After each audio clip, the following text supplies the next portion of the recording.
ओम शांति। 11/4/2026 प्रातः मुरली।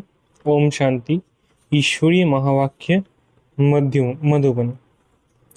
अंतर्मुखी बच्चे ज्ञान रूप अवस्था में रहकर इन महावाक्यों को धारण करो, तब अपना व अन्य आत्माओं का कल्याण कर सकेंगे।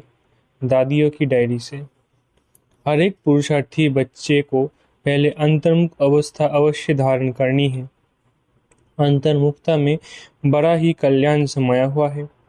इस अवस्था से ही अचल, स्थिर, धैर्यवत, निर्मांचित इत्यादि दैवी गुणों की धारणा हो सकती है तथा संपूर्ण ज्ञानमय अवस्था को प्राप्त हो सकती है।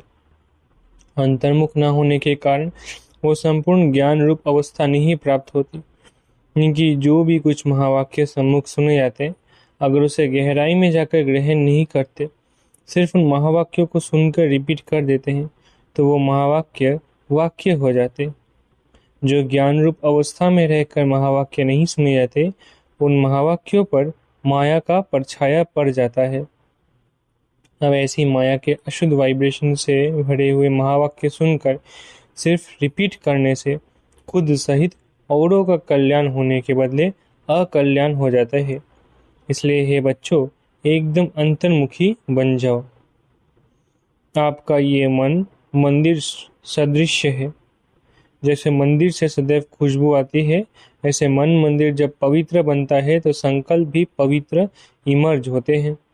ऐसे मंदिर में सिर्फ पवित्र देवी देवताओं के ही चित्र रखे जाते हैं, न कि दैत्यों के। ऐसे तुम अपने मन व दिल रूपी मंदिर को सर्व ईश्वरीय गुणों की मूर्तियों से सजा दो। वे गुण हैं निर्मोह, निर्लोभ, निर्भय, धैर्यवत, निरहंकार इत्यादि, क्योंकि ये सब तुम्हारे ही दिव्य लक्षण हैं। आप बच्चों को अपने मन मंदिर को उजियारा अर्थात संपूर्ण शुद्ध बनाना है। जब मन मंदिर उजियारा बने, तभी अपने उजियारे प्यारे वैकुंठ द्वेष में चल सके। तो अब अपने मन को उज्जवल बनाने का प्रयत्न करना है तथा मन सहित विकारी कर्मेंद्रियों को वश करना है। परंतु न सिर्फ अपना मगर अन्य प्रति भी यही दिव्य सर्विस करनी है। वास्तव में सर्विस का अर्थ अति सूक्ष्म और महीन है। ऐसा नहीं कि किसकी भूल पर सिर्फ सावधान करना, इतने तक सर्विस है, परंतु नहीं, उनको सूक्ष्म रीति अपनी योग की शक्ति पहुंचाए, उनके अशुद्ध संकल्प को भस्म कर देना, यही सर्वोत्तम सच्ची सर्विस है। और साथ साथ अपने ऊपर भी अटेंशन रखना है। न सिर्फ वाचा अर्थात कर्मना तक, मगर मनसा में भी कोई अशुद्ध संकल्प उत्पन्न होता है तो उनका वाइब्रेशन अन्य के पास जाए सूक्ष्म रीति अकल्याण करता है। इसका बोझ खुद पर आता है और वही बोझ बंधन बन जाता है। इसलिए हे बच्चों, खुद सावधान रहो, फिर अन्य प्रति वही दिव्य सर्विस करो। यही आप सेवाधारी बच्चों का अलौकिक कर्तव्य है। ऐसी सर्विस करने वालों को फिर अपने प्रति कोई भी सर्विस नहीं लेनी है। भल कभी कोई अनायास भूल हो भी जाए तो उसे अपने बुद्धि योग बल से सदैव के लिए करेक्ट कर देना है। ऐसा तीव्र पुरुषार्थी थोड़ा भी इशारा मिलने से शीघ्र महसूस करके परिवर्तन कर लेता है और आगे के लिए अच्छी रीति अटेंशन रख चलता है। यही विशाल बुद्धि बच्चों का कर्तव्य है। हे मेरे प्राणों, परमात्मा द्वारा रचे हुए इस अविनाशी राजस्व ज्ञान यज्ञ प्रति तन मन धन को संपूर्ण रीति से स्वाहा करने का राज बहुत महीन है। जिस घड़ी आप कहते हो कि मैं तन मन धन सहित यज्ञ में स्वाहा अर्थात अर्पण हो मर चुका, उस घड़ी से लेकर अपना कुछ भी नहीं रहता। उसमें भी पहले तन मन को संपूर्ण रीति से सर्विस में लगाना। जब सब कुछ यज्ञ अथवा परमात्मा के प्रति है, तो फिर अपने प्रति कुछ रह नहीं सकता। ध्यान भी व्यर्थ नहीं गंवा सकते। मन भी अशुद्ध संकल्प विकल्प तरफ दौड़ नहीं सकता कि परमात्मा को अर्पण कर दिया। अब परमात्मा तो है ही शुद्ध शांत स्वरूप, जिस कारण अशुद्ध संकल्प स्वतः शांत हो जाते हैं। अगर मन माया के हाथ में दे देते हो तो माया वैरायटी रूप होने के कारण अनेक प्रकारों के विकल्प उत्पन्न कर मन रूपी घोड़े पर आए सवारी करती है। अगर किसी बच्चे को अभी तक भी संकल्प विकल्प आते हैं तो समझना चाहिए कि ये भी मन पूर्ण रीति से स्वाहा नहीं हुआ है, अर्थात ईश्वरीय मन नहीं बना है। इसलिए हे सर्वत्यागी बच्चों, इन गुह्य राजों को समझ कर्म करते साक्षी हो, खुद को देख बहुत खबरदारी से चलना है। स्वयं गोपी बल्लभ तुम अपने प्रिय गोप गोपियों को समझा रहे हैं कि तुम हर एक का वास्तविक सच्चा प्रेम कौन सा है। हे प्राणों, तुम्हें एक दो की प्रेम भरी सावधानी को स्वीकार करना है, क्योंकि जितना प्रिय फूल उतना ही श्रेष्ठ परवरिश। फूल को वैल्यूएबल बनाने अर्थात माली को कांटों से निकालना ही पड़ता है। वैसे तुम्हें भी जब कोई सावधानी देता है तो समझना चाहिए जैसे कि उसने मेरी परवरिश की अर्थात मेरी सर्विस की। उस सर्विस अर्थात परवरिश को रिकॉर्ड देना, यही संपूर्ण बनने की युक्ति है। यही ज्ञान सहित आंतरिक सच्चा प्रेम है। इस दिव्य प्रेम में एक दो के लिए बहुत रिगार्ड होना चाहिए। हर एक बात में पहले खुद को ही सावधान करना है। यही निर्माणचित अर्थात अति मधुर अवस्था है। ऐसे प्रेम पूर्वक चलने से तुम्हें जैसे यहाँ ही वे सत्युग के सुहावने दिन आंतरिक महसूस होंगे। वहाँ तो ये प्रेम नेचुरल रहता है, किंतु इस संगम के स्वीटेस्ट समय पर एक दो के लिए सर्विस करने का ये अति मीठा रमणीक प्रेम है। यही शुद्ध प्रेम जग में गाया हुआ है। तुम हर एक चैतन्य फूलों को हर दम हर्षित मुख हो रहना है, क्योंकि निश्चय बुद्धि होने के कारण तुम्हारी नस नस में संपूर्ण ईश्वरीय ताकत समाई हुई है। ऐसी आकर्षण शक्ति अपना दिव्य चमत्कार अवश्य निकालती है। जैसे छोटे निर्दोष बच्चे शुद्ध पवित्र होने कारण सदैव हंसते रहते हैं और अपने रमणीक चरित्र से सबको बहुत खींचते हैं, वैसे तुम हर एक ही ऐसी ईश्वरीय रमणीक जीवन होनी चाहिए। इसके लिए ही तुम्हें किसी भी युक्ति से अपने असुरी स्वभावों पर जीत प्राप्त करनी है।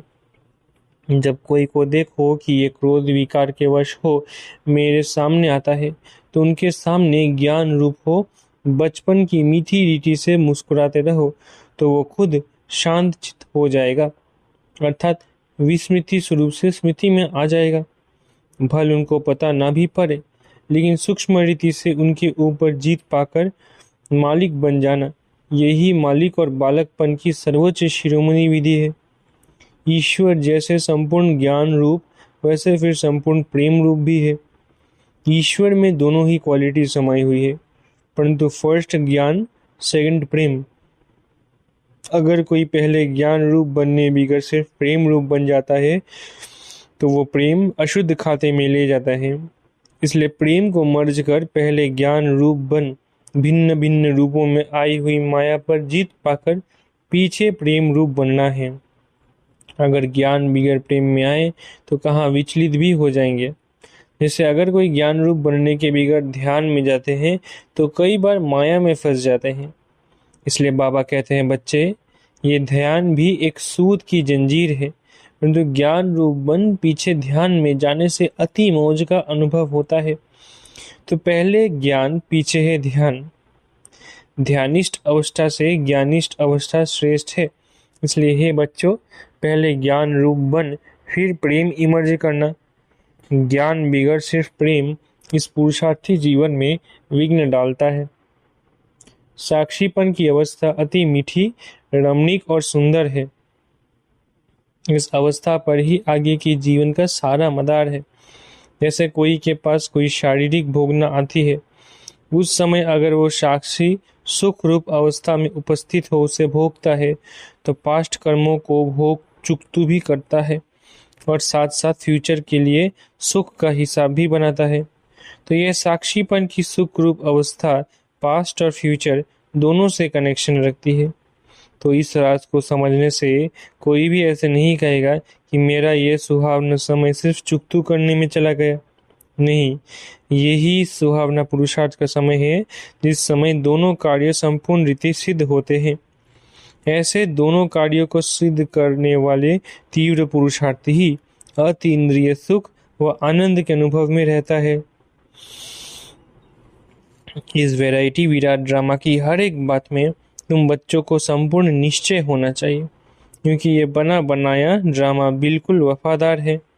देखो, ये ड्रामा हर एक जीव प्राणी से उनका पार्ट पूर्ण रीति से बजवाता है। भल कोई रॉन्ग है तो वो रॉन्ग पार्ट भी पूर्ण रीति से बजाता है।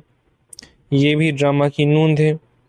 जब रॉन्ग और राइट दोनों ही प्लान में नूंधे हुए हैं तो फिर कोई बात में संशय उठाना ये ज्ञान नहीं है, क्योंकि हर एक एक्टर अपना अपना पार्ट बजा रहा है। जैसे बायोस्कोप में अनेक भिन्न भिन्न नाम रूपधारी एक्टर्स अपनी अपनी एक्टिंग करते हैं, तो उनको देख किससे नफरत आवे और किससे हर्षित होवे ऐसा नहीं होता है। पता है कि यह एक खेल है जिसमें हर एक को अपना अपना गुड व बैड पार्ट मिला हुआ है। वैसे ही इस अनादि बने हुए बायोस्कोप को भी साक्षी हो एक रस अवस्था से हर्षित मुक्त हो देखते रहना है। संगठन में यह पॉइंट बहुत अच्छी रीति धारण करनी है। एक दो को ईश्वरीय रूप से देखना है, महसूसता का ज्ञान उठाए सर्व ईश्वरीय गुणों की धारणा करनी है। अपने लक्ष्य स्वरूप की स्मृति से शांत चित्त, निर्माण चित्त, धैर्यवत, मिठास, शीतलता इत्यादि सर्वदैवी गुण इमर्ज करने हैं। धैर्यवत अवस्था धारण करने का मुख्य फाउंडेशन वेट एंड सी है। मेरे प्रिय बच्चों, वेट अर्थात धैर्य करना, सी अर्थात देखना। अपने दिल भीतर पहले धैर्यवत गुण धारण कर उसके बाद फिर बाहर में विराट ड्रामा को साक्षी हो देखना है। जब तक कोई भी राज सुनने का समय समीप आवे तब तक धैर्यवत गुण की धारणा करनी है। समय आने पर उस धैर्यता के गुण से राज सुनने में कभी भी विचलित नहीं होंगे। इसलिए ही पुरुषार्थी प्राणों, जरा ठहरो और आगे बढ़कर राज देखते चलो। इसी धैर्यवत अवस्था से सारा कर्तव्य संपूर्ण रीति से सिद्ध होता है। ये गुण निश्चय से बांधा हुआ है। ऐसे निश्चय बुद्धि साक्षी दृष्टा हो हर खेल को हर्षित चेहरे से देखते आंतरिक धैर्यवत और अडोल चित्त रहते हैं। यही ज्ञान की परिपक्व अवस्था है जो अंत में संपूर्णता के समय प्रैक्टिकल में रहती है। इसलिए बहुत समय से लेकर इस साक्षीपन की अवस्था में स्थित रहने का परिश्रम करना है। जैसे नाटक में एक्टर को अपना मिला हुआ पार्ट पूर्ण बजाने अर्थात आगे से ही रिहर्सल करनी पड़ती है, वैसे तुम प्रिय फूलों को भी आने वाली भारी परीक्षाओं में योग बल द्वारा पास होने के लिए आगे से ही रिहर्सल अवश्य करनी है। लेकिन बहुत समय से लेकर अगर ये पुरुषार्थ किया हुआ नहीं होगा तो उस समय घबराहट में फेल हो जाएंगे। इसलिए पहला अपना ईश्वरीय फाउंडेशन पक्का रख देवी गुणधारी बन जाना है। ज्ञान स्वरूप स्थिति में स्थित रहने से स्वतः शांत रूप अवस्था हो जाती है। जब ज्ञानी तो आत्मा बच्चे इकट्ठे बैठकर मुरली सुनते हैं तो चारों तरफ शांति का वायुमंडल बन जाता है, क्योंकि वे कुछ भी महावाक्य सुनते हैं तो आंतरिक डीप चले जाते हैं। डीप जाने के कारण आंतरिक उन्हों को शांति की मीठी महसूसता होती है।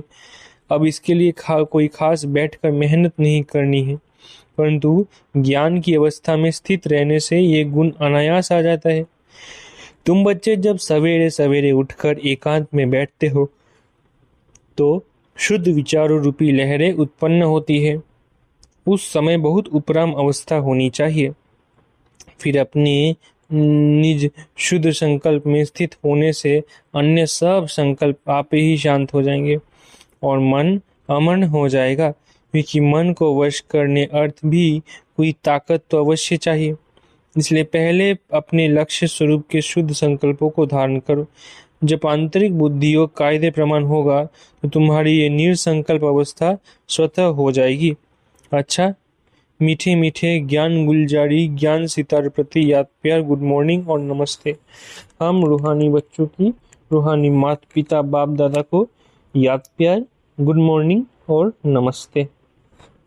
धारणा के लिए मुख्य सार: पहला, अपने लक्ष्य स्वरूप की स्मृति से शांतचित, निर्माणचित, धैर्यवत, मिठास, शीतलता और आदि सदी सर्वदैवी गुण धारण करने हैं। दूसरा, निश्चय बुद्धि साक्षी दृष्टा हो इस खेल को हर्षित चेहरे से देखते आंतरिक धैर्यवत और अडोल चित रहना है। बहुत समय से लेकर इस साक्षीपन की अवस्था में स्थित रहने का पुरुषार्थ करना है। वरदान, एक ही रास्ता और एक से रिश्ता रखने वाले संपूर्ण फरिश्ता भव। एक ही रास्ता और एक से रिश्ता रखने वाले संपूर्ण फरिश्ता भव। निराकार व साकार रूप से बुद्धि का संग व रिश्ता एक बाप से पक्का हो तो फरिश्ता बन जाएंगे। जिनके सर्व संबंध व सर्व रिश्ते एक के साथ है वही सदा फरिश्ते हैं। जैसे गवर्नमेंट रास्ते में बोर्ड लगा देती है कि ये रास्ता ब्लॉक है, ऐसे सब रास्ते ब्लॉक अर्थात बंद कर दो तो बुद्धि का भटकना छूट जाएगा। बाप दादा का यही फरमान है कि पहले सब रास्ते बंद करो, इससे सहज फरिश्ता बन जाएंगे। स्लोगन, सदा सेवा के उमंग उत्साह में रहना यही माया से सेफ्टी का साधन है। स्लोगन, सदा सेवा की उमंग उत्साह में रहना यही माया से सेफ्टी का साधन है। अव्यक्त इशारे, महान बनने के लिए मधुरता और नम्रता का गुण धारण करो। आपका बोल और स्वरूप दोनों साथ साथ हो। बोल स्पष्ट भी हो, उसमें स्नेह भी हो, नम्रता और मधुरता भी हो, सत्यता भी हो, लेकिन स्वरूप की नम्रता भी हो। इसी रूप से बाप को प्रत्यक्ष कर सकेंगे। निर्भय हो लेकिन बोल मर्यादा के अंदर हो।